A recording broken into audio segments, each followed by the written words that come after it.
정부와 여당이 상시 청문회를 가능케 한 국회법 개정안에 대한 대통령 거부권 행사를 검토하자 야당이 강력히 반발하면서 여야 협치가 여야 대치로 분위기가 급변하고 있습니다. 그런 가운데 여야는 조선업계 현장과 노무현 전 대통령 추도식 등 민심이 요동치는 곳곳에는 어김없이 한데 모였습니다. 고영신 한양대 특임교수, 여상원 변호사, 장성호 건국대 교수, 윤희웅 오피는 라이브 여론분석센터장 네 분 모셨습니다. 어서 오십시오. 네, 안녕하세요. 먼저 지금 이른바 상시 청문회법으로 불리는 국회법 개정안에 대해서 청와대가 거부권을 행사하는 쪽으로 좀 관측, 무게가 좀 쏠리고 있는 것 같은데 어제 국무조정실장이 여러 가지 사실상 기정사실화하는 발언을 했는데요. 잠시 저희가 준비한 발언 내용 들어보시겠습니다. 업무를 위축시킬 수 있는 가능성도 굉장히 높다. 그래서 공무원들이 소신 있게 일을 할 수 있는 풍토가 앞으로 어떻게 될지에 대해서도 굉장히 저희는 걱정하는 바가 많다. 국정의 각 부처의 여론을 전반적으로 조율하는 국무조정실장이 사실상 국회법 개정안에 대해서 이제 반대 목소리를 낸 거란 말이죠. 새누리당에서는 위헌 소지 여부까지 검토하겠다는 말씀이 있는데 어떤 상황으로 분석하십니까? 대통령의 원칙을 중시하는 그런 국정 스타일이 그대로 나타났다고 봅니다. 일거양득이라고 보는데 지금 국회가 지금 야당이 더 우위에 있는 그리고 새누리당이 소수당이 된 그런 지금 국면 아닙니까?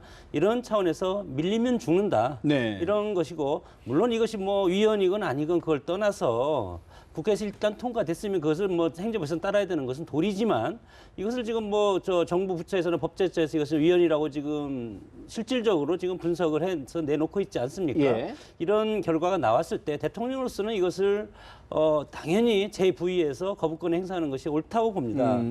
특히 여기에는 이제 대통령이 이것을 거부권 행사할 때 가장 중요한 것이 있습니다. 예. 아직 국회는 개원이 되지 않았지만 다수의 횡포가 앞으로 국회를 앞으로 운영하면서 상당히 염려가 된다는 대국민 선전전 이런 일거양득의 그런 예. 뭐 포석이 담겨 있다고 봅니다. 정부 부처의 의견을 존중해서 거부권 행사해야 된다.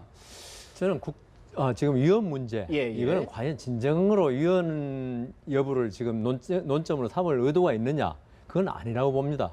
우리가 지금 법률 해석 문제인데 헌법을 어떻게 해석할 것이냐. 거기는 국정감사와 조사에 관한 조문만 있습니다. 아마 지금 그 행정부에서 하는 이야기는 국정감사와 조사만 헌법에 규정되어 있는데 왜 청문회냐. 예. 지금 그걸 가지고 위헌으로 하는 제가 정확한 지금 그거는 나중에 보도 나와봐야 알겠지만 그렇게 보이는데 우리 법 원칙 해석에 대원칙이 있습니다. 예. 대는 소를 포함한다. 그러니까 국정감사 조사가 있죠.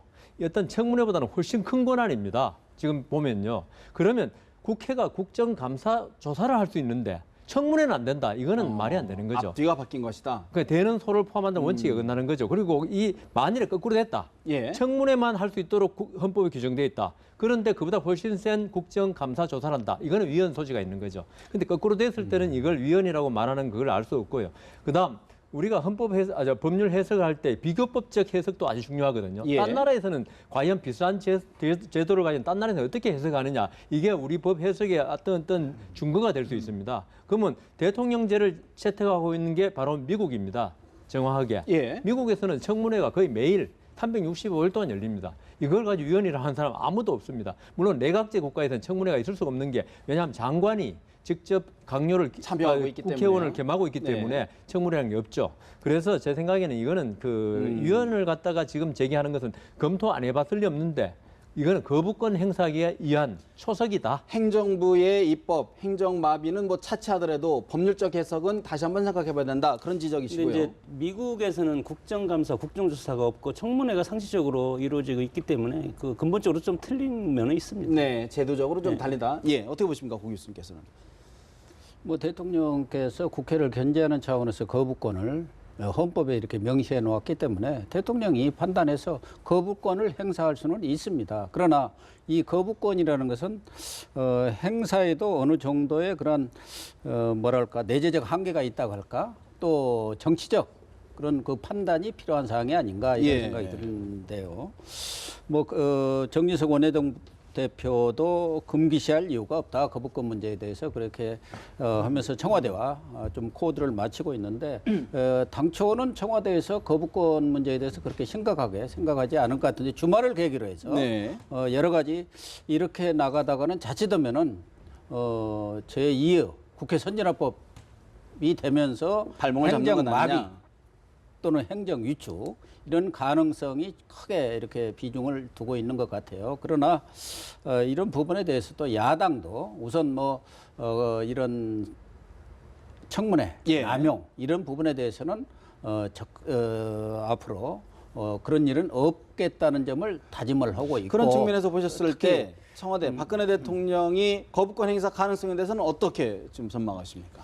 지금 제가 볼 때는 뭐 박근혜 대통령 쪽은 거부권을 행사하는 쪽으로 더 굳어져 가는 것 같아요. 그러나 이렇게 될 경우 지금은 여소야대 정국이고 협치를 강조하는 차원에서 지난 4.13인가요? 그 4.16, 26일 날. 26일 날 그 3당 대표 회동의 결과도 있고 이런 점을 감안할 때 야당도 자제하겠다는 의사를 강력히 표명하고 있기 때문에 예. 청문회를 시행해 보고 그 과정에서 여러 가지 남용 여지라든가 또 뭐 절차적 문제라든가 이런 것들이 있을 경우 개정안을 내서 이렇게 처리하는 것이 온당하고 합리적인 방법이 아닐까 일단은 합니다. 대통령- 그래서 예. 이런 부분에 대해서 여야가 정치적 합의를 통해서 시행한 뒤에 문제점이 있을 경우 개정을 하자.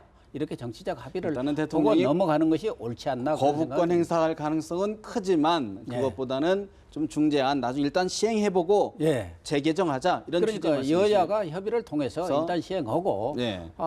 합의에 의해서 이번에 처리가 된 거 아닙니까? 그러니까 또 정치적 합의를 통해서 문제점이 드러날 경우 개정하는 쪽으로 합의를 못 박아놓는다면은 뭐 그런 부분에 대해서는 국민들도 네. 양해가 되지 않겠나 그렇게 보입니다. 일단 지금 이제 청와대에서 아주 확실하게 뭐 결정을 하지는 않았으리라고 봅니다. 왜냐하면 이거 이제 대중의 여론이 어떻게 흘러가고 있는지를 살피고 있는 것이라고 할 수 있을 텐데 선거 결과 이후에 뭐 대통령의 국정 지지율이라든가 상당히 이제 낮아진 측면이 있거든요. 그런 상황이지만 어쨌든 남아있는 국민적 기류어는 국회에 대한 정치에 대한 불신기는 여전히 또 해소되지 않고 있는 상황이기 때문에 지금 보면 이제 국회에서 이것이 통과될 경우에는 이것이 이제 국회의 권한이 남용되어서 정부 업무가 마비되고 또 더 나아가서 또 한 가지 이유가 재계가 상당히 이제 이 문제에 심각하게 민간까지 받아들이고 영향을 있다. 준다. 경제도 영향을 예. 줄 수 있다라는 논리들 되면서 대중의 여론이 이제 국회에 대한 정치에 대한 불신과 맞물려서 이런 기류들이 다소간 청와대가 얘기하고 있는 이 주장이 여론에서 우위를 점할 수도 있을 것이라고 하는 기대감을 갖고 일단 여론전을 지금 펼치고 있는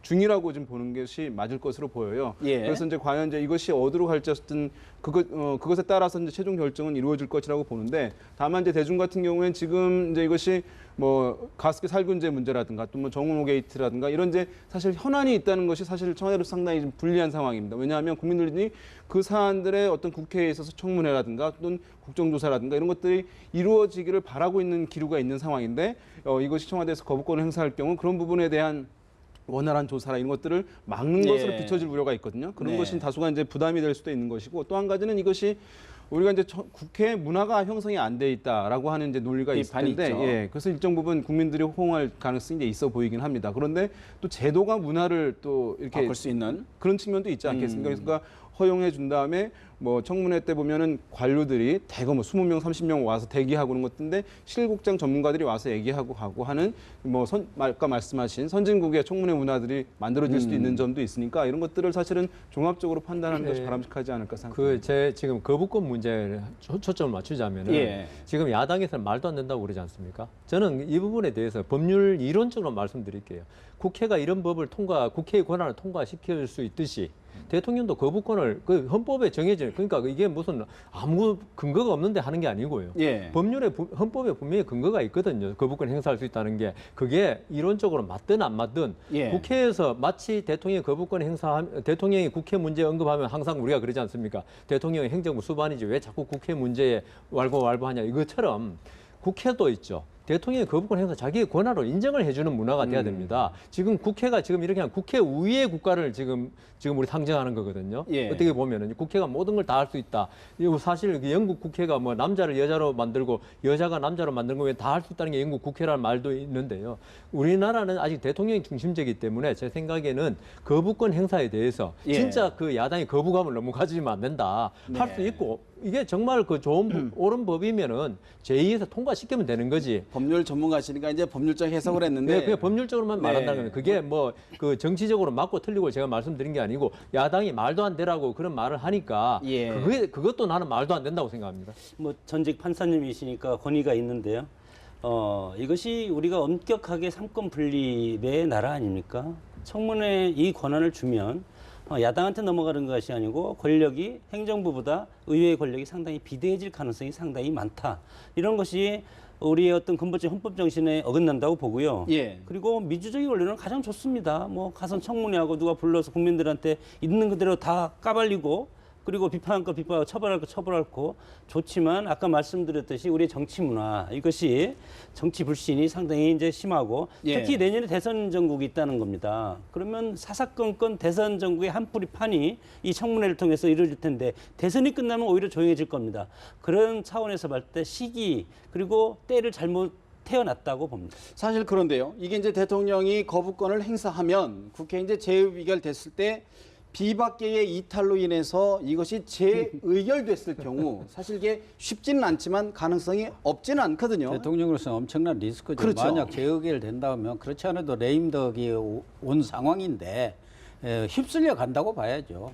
그렇기 때문에 리스크는 있는데 제가 볼 때는 뭐 비박이 그렇게 뭐 많이 이탈할 가능성은 저는 적다고 봅니다. 만약에 재의결로 간다면은 네. 지금 122석이기 때문에 3분의 2 이상 을 얻어야 하지 않습니까? 과반수 출석에 출석 출석이 과반수 3분의 3분의 2입니다. 2. 예, 그래서 뭐 저는 뭐 충분히 저지는 할 수 있다고 보는데 지금 정부라든가 여권에서 들고 있는 내용들이 예. 유연 가능성이라든가 행정부에 대한 어떤 행정력의 위축 내지는 마비 또 민간에 대한 과잉 간섭 뭐 예. 이런 것들은 사실은 조금 논리적으로는 너무 좀 과한 예. 그런 비하하느냐 우려를 하고 하는 있는 것 것 아니냐. 아닌가. 또 이제는 우리 국민들 수준이 이번 총선에서 나타난 것처럼 야당이 이런 여소야대 정국이라는 상황 속에서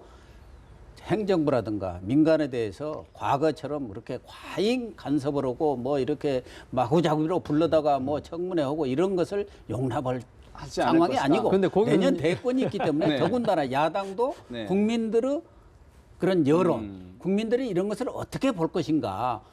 과연 집권 가능성, 저런 사람한테, 저런 당한테 국가를 맡겨도 될 것인가에 대해서 면밀하게 관찰을 하고 있다는 점을 충분히 고려할 것이기 때문에 예. 저는 시행한다 하더라도 정부가 우려하는 것만큼 그렇게 큰 예. 부작용은 오 없을 교수님 걸로 말씀에 봅니다. 그 반기를 들겠는데요.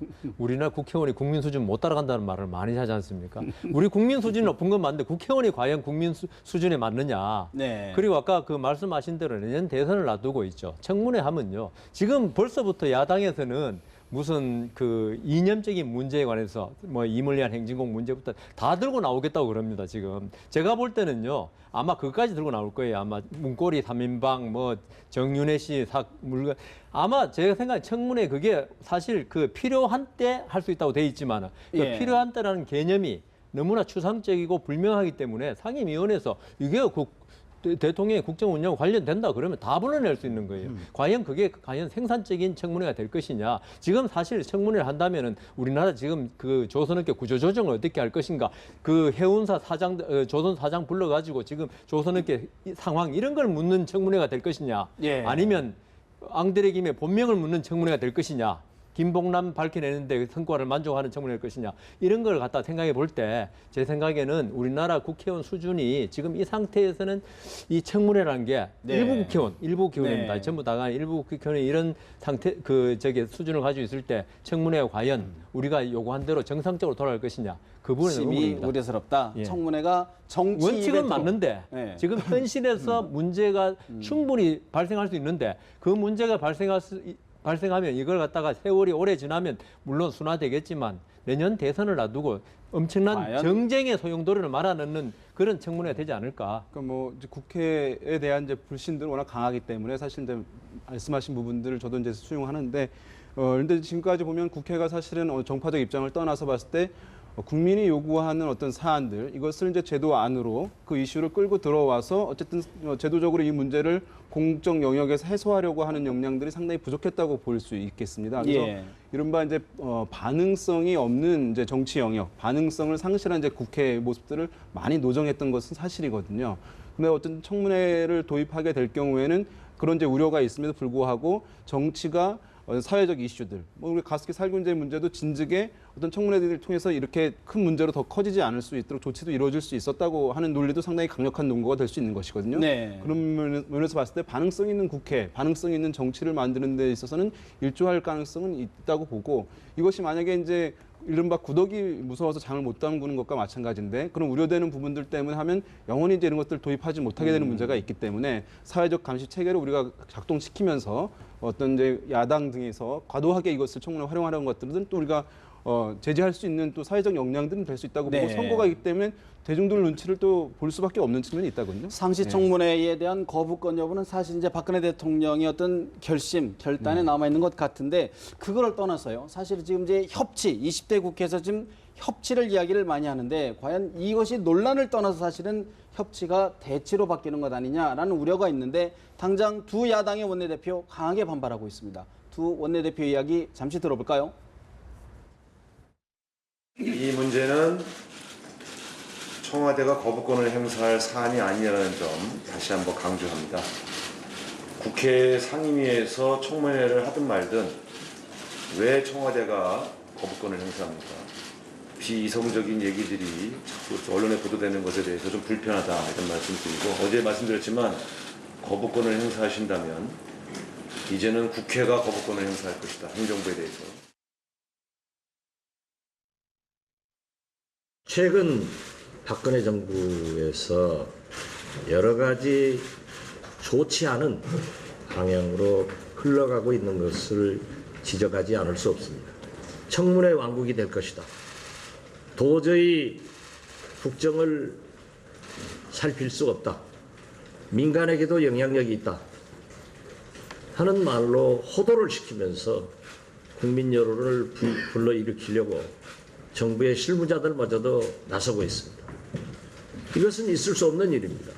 이것마저도 거부권 행사를 한다고 하면은 과연 20대 국회에서 여소야대가 협치를 할 수 있는 산뜻한 출범을 할 수 있을 것인가? 우상호 원내대표 국회가 행정부에 거부권을 행사할 것이다. 박지원 원내대표 협치를 할 수 있는 산뜻한 국회 가능할 것이냐. 고 교수님, 사실 정의화 국회의장 내일 또 기자회견을 열어서 입장을 밝힌다고 하는데 협치 시작부터 삐걱거리는 것 같은데 어떻게 보십니까? 그렇죠. 뭐 정의화 국회의장이 이 법안을 선도해서 지금 처리를 한 상황이기 때문에 뭐 아무래도 뭐 이 청문회의 상시 청문회 필요성을 강조하는 또 이번에 여야가 합의해서 처리했다는 점을 강조하는 뭐 그런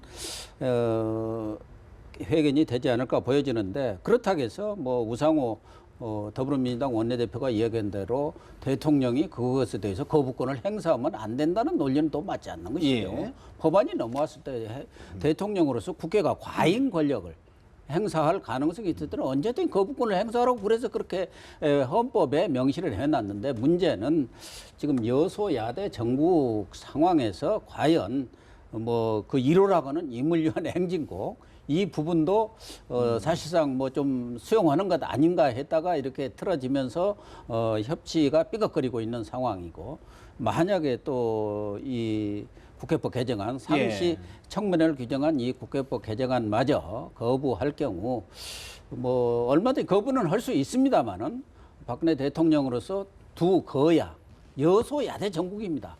이걸 간과해서는 안 돼요. 또 뭐 거부권을 행사한다고 해서 뭐 청문회 못 오는 게 아니거든요. 두 야당이 네, 합의해서. 과반이 넘으니까 뭐 언제든지 할 수가 있어요. 국정조사 할수 과거에는 있고. 예. 여당이 여대 야소였으니까 뭐 언제든지 이것을 제지를 할 수가 있었고 또 이 청문회 관계는 말하자면 국회 선진화법하고도 관계가 없어요. 그러니까 여야가 그냥 의결만 하면 되는 거예요. 그 상임위에서. 그래서 이런 부분에 대해서는 뭐 청와대도 아마 상당히 고심이 될 겁니다.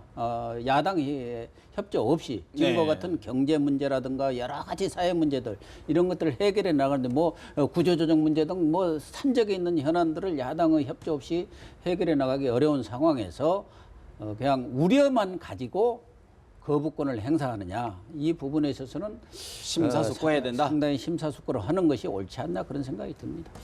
최근에 얘기하는 이제 협치라는 것이 이제 통치의 시대에서 협치의 시대로 넘어간다는 뜻인데 이 거버넌스 아닙니까? 네. 이 거버넌스는 쉽게 말해서 노사정이 서로 상생의 일자리를 창출한다든가 서로 협의해서 나간다는 건데 정치권에서는 협치라는 말이 저는 맞지 않는 말이라고 봅니다.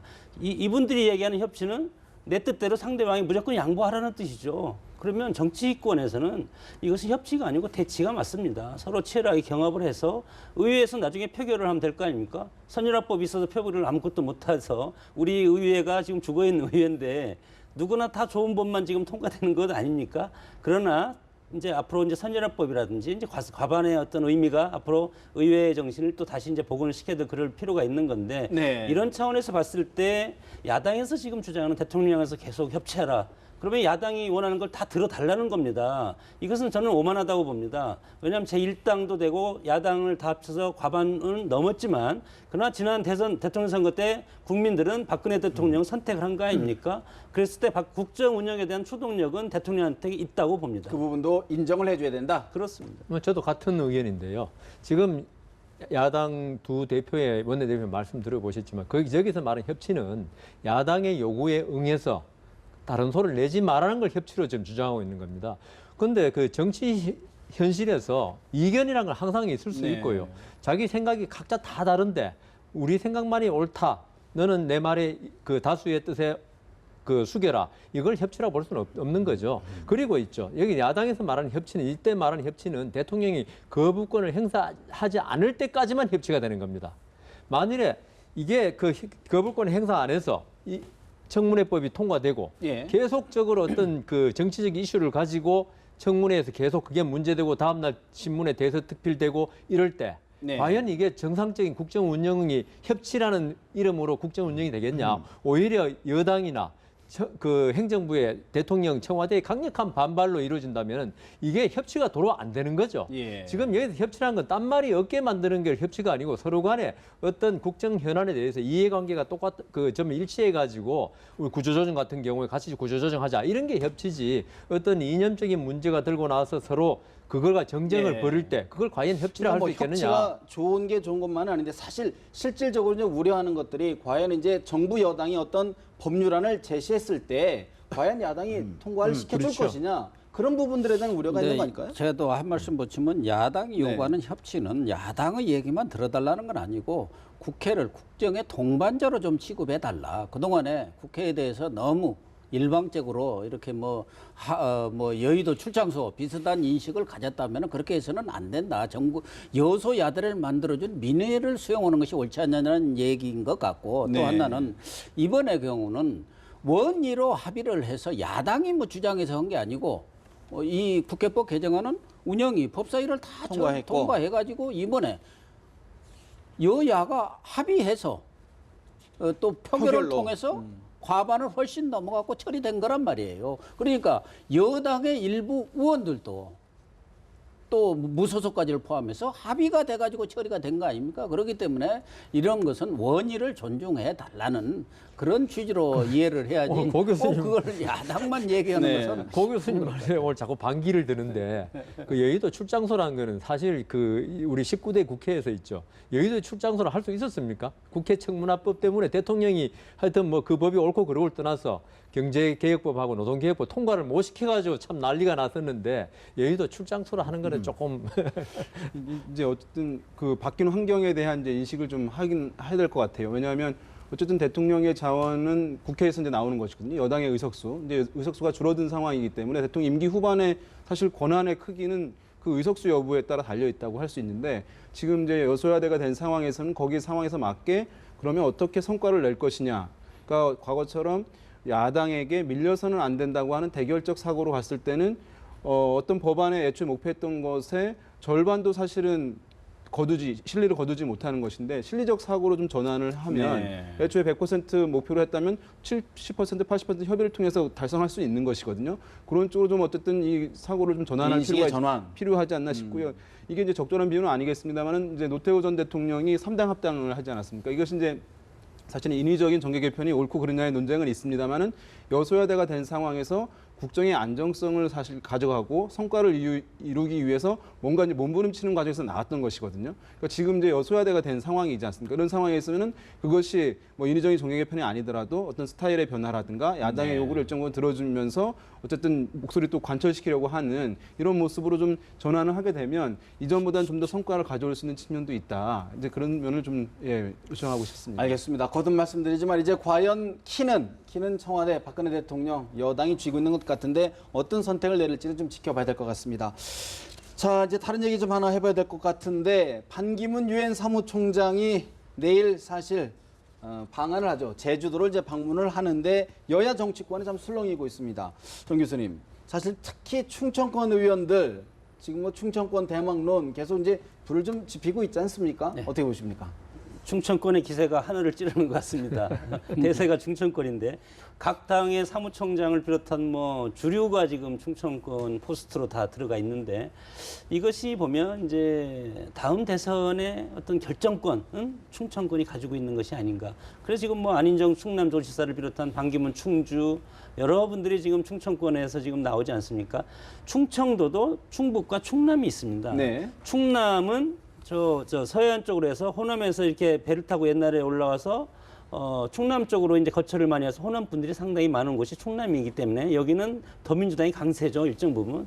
근데 충북 같은 경우는 과거에는 보수적인 색채가 상당히 강했고 예. 그리고 옥천이라는 곳이 유경수 여사의 어떤 고향 아닙니까? 예. 그런 차원에서 충북이 차기 대권의 어떤 진앙지가 될 가능성이 상당히 많은 것 같습니다.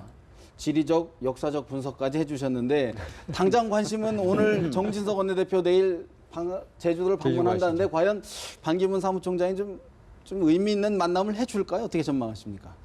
국내에서 뭐 어떤 정치인과의 의미 있는 만남은 안 할 것 같고 오시면서 제일 먼저 만나는 게 기자들입니다.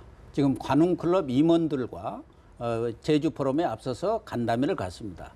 그리고 또 끝날 때 경주에서 NGO 네, 포럼이 포럼. 끝나면서 또 기자회견을 갔기 때문에 이 두 기자들을 오면서 만나고 또 끝나면서 만난다는 것은 상당히 의미를 부여도 되지 않겠다. 또 거기서 기자들이 물어볼 게 뭐 있겠습니까? 뭐 포럼과 관련해서도 뭐 물어보겠지만 대부분의 국내 정치적인 문제 또 네. 이런 대권과 관련해서 물어볼 텐데 과연 반기문 총장이 어떤 해답을 내놓을까가 관심사인데요. 저는 네. 지금 상황적으로 봐서는 매우 입지가 더 협소해졌다. 그렇게 좁아졌다. 봅니다. 왜?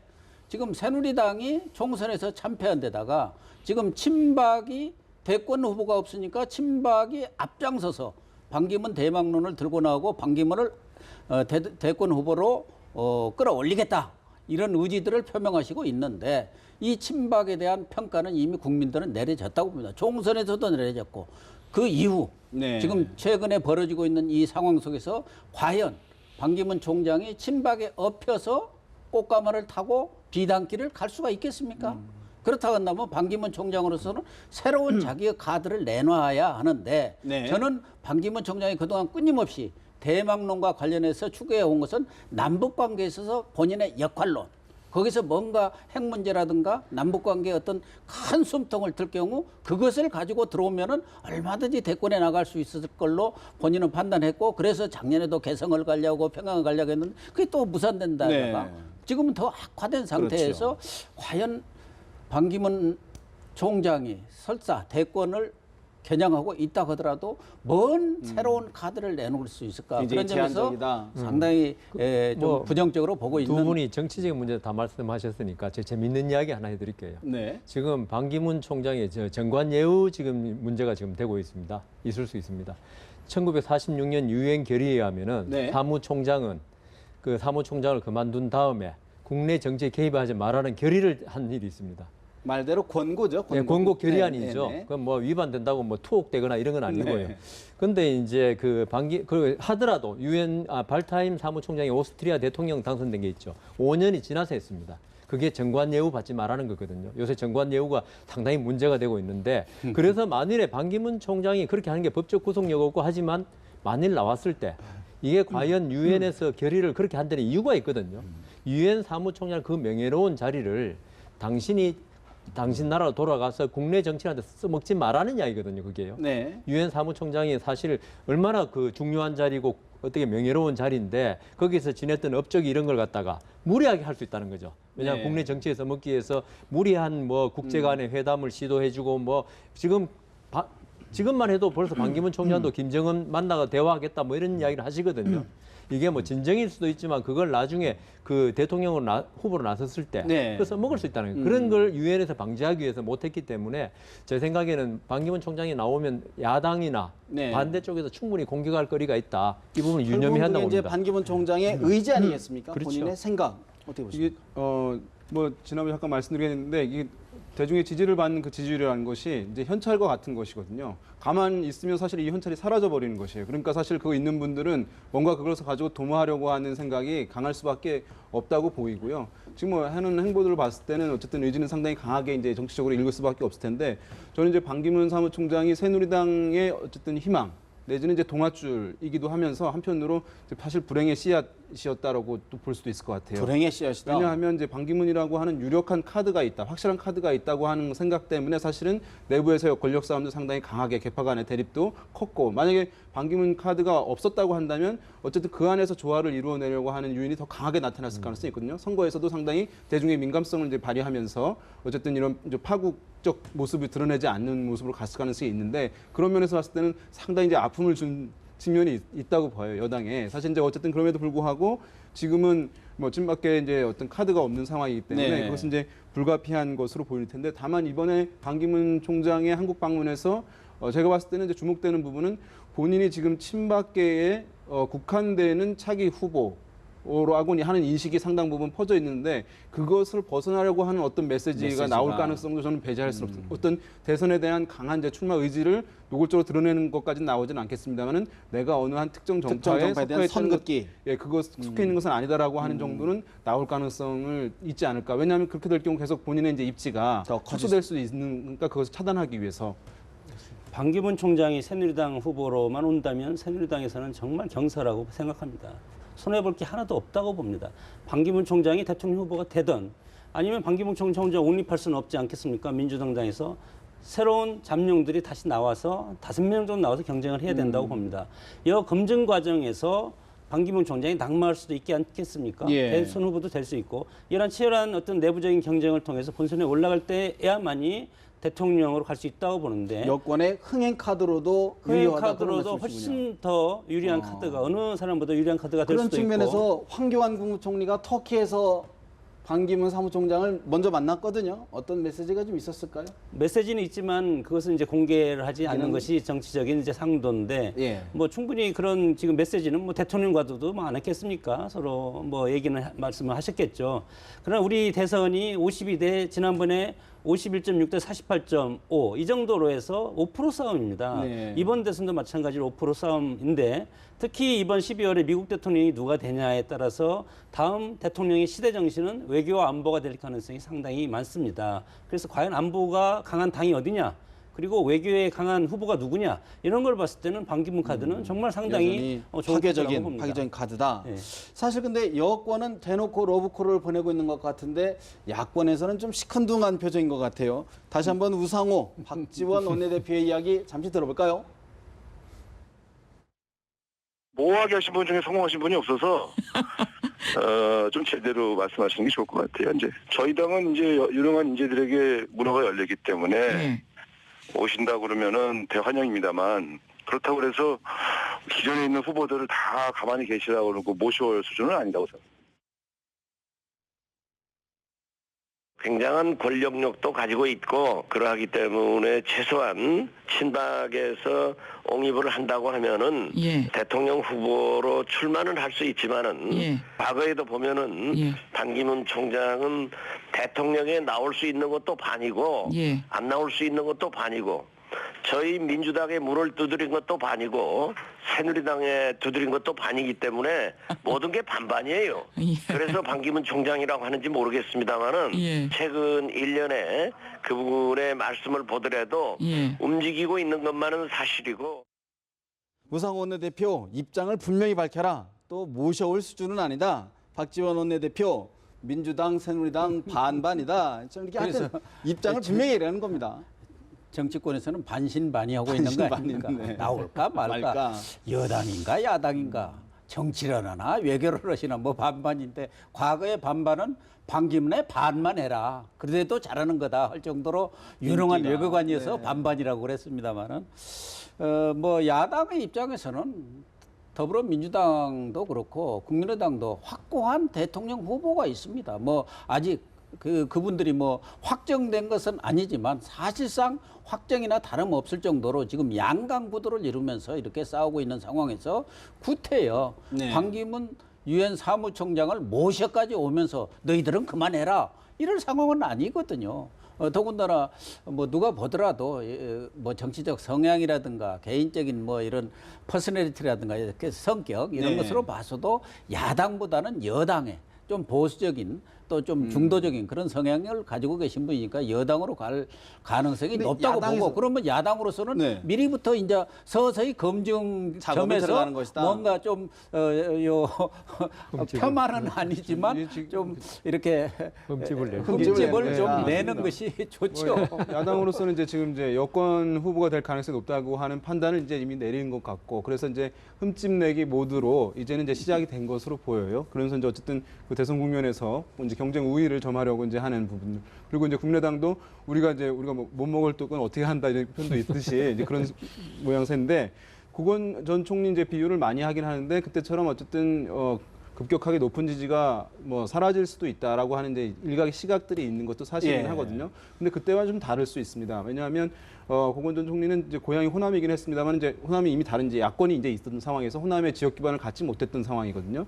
지금 반기문 사무총장 같은 경우에는 일단 충청이라고 하는 지역 기반을 이제 갖게 될 가능성이 상당히 높습니다. 그래서 어떤 위기 상황이 와도 기본적인 미천을 계속 갖고 있을 가능성이 높거든요. 거기서 뭐 TK 등 지역 정서가 자칫 받쳐줄 가능성이 있고 여기에 어쨌든 외교 분야, 국제관계 분야에 있어서 유엔 사무총장을 했다는 기본적 실적을 가지고 있는 것이거든요. 어떤 허상이 아니라 단순히 정치에 대한 반사이익이 아니라 반사 효과가 아니라 기본적인 본인이 보유하고 있는 실적들이 있어요. 예. 그러니까 본인이 보유하고 있는 실적이 있고 지역적인 어떤 기반도 같이 받쳐주고 할 경우에는 뭐 당선 가능성 여부는 차치로 하더라도 기본적인 지지율을 일정 경쟁력 있는 수준으로 상당 기간 가져갈 가능성은 매우 있다. 높다. 이렇게 그렇기 봐야 될 때문에 것 같습니다. 야권에서도 견제를 안심할 이제 해야 되는 견제구를 날릴 때가 됐다.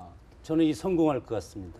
DJP가 성공했지 않습니까? 일단 김대중 대통령이 충청이라는 지역을 해서 DJP 연합에서 호남과 충청에서 대권을 만들었고 그리고 JP를 통해서 안보적인 불안감을 상당 부분 희석시켜서 김대중 대통령을 찍게 만든 그런 것이 DJP 공동연구의 예. 성공인데 나중에 이제 뭐 실패로 끝났지만 마찬가지로 김대중 대통령이 후계자를 만들 때 노무현 대통령을 만들었습니다. 호남 대통령이 PK 출신을 해서 대통령에 성공을 시킨 처럼. 역사가 예. 있습니다. 이렇게 봤을 때 박근혜 대통령은 경상도 아닙니까? 예. PK 출신이 충청 출신, TK와 충청권이 충청이 결합하면 결합하고 나서 그리고 충청 출신 후보를 TK 출신 대통령이 이끌어주면 네. 이것은 유력한 카드가 될 수도 있다는 있다. 겁니다. 현실 굉장히 유력한 카드다. 어떻게 보십니까? 근데 야권의 우상호 대표나 박지원 원내대표 말씀을 이렇게 자세히 들어보면요. 될 수 있으면 반기문 총장을 이슈화 시키지 않으려고 하는 의도가 보여요. 가능하면 그냥 보통 후보 중에 하나로.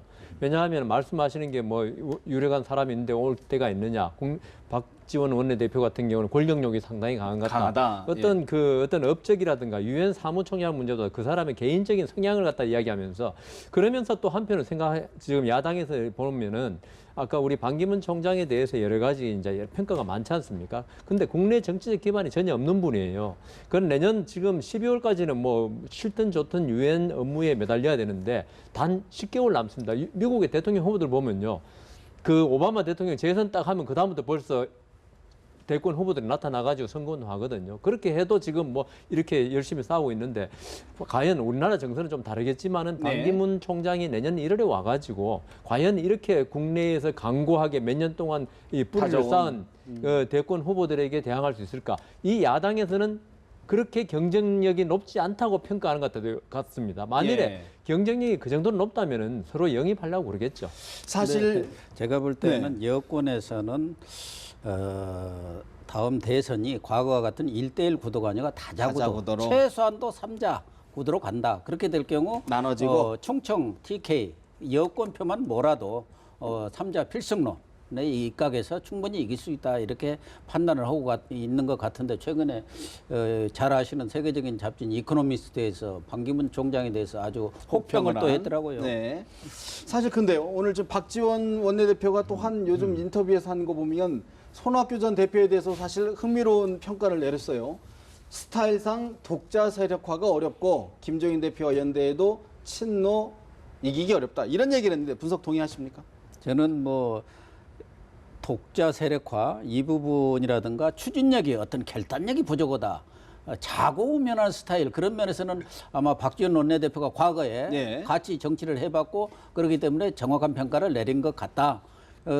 이 손학규 대표에 대해서는 저분은 정치를 안 할 때 가장 평가를 받고 정치를 할 때는 별로 평가를 못 받았다. 뭐 이런 얘기도 있는데 그러나 박지원 원내대표 이야기는 우리 당에 와서 안철수 대표하고 경쟁을 벌여서 한번 해봐라. 우리 당으로 오라. 뭐 그런 쪽에 희망사. 더 포인트가 있는 것 같습니다. 그 말씀 그대로 이거는 박지원 원내대표의 희망사항이 아닐까. 손학규 고문이 만일 국민의당 안 들어오고 다르게 독자 세력을 한다면 가장 타격을 받을 곳은 제가 보기 때는 안철수 대표입니다. 이 때문에 들어오든지 안 그러면 아예 꺾어지든지 그게 박지원 원내대표의 지금 현재의 희망사항이 아닐까. 알겠습니다. 사실 이제 내일 반기문 사무총장 참 많은 분들이 여러 분석 전망을 내놓고 있는데 과연 어떠한 워딩, 어떠한 메시지를 내놓을지 지켜봐야 될 것 같습니다. 내부 말씀 여기서 줄이겠습니다. 고맙습니다.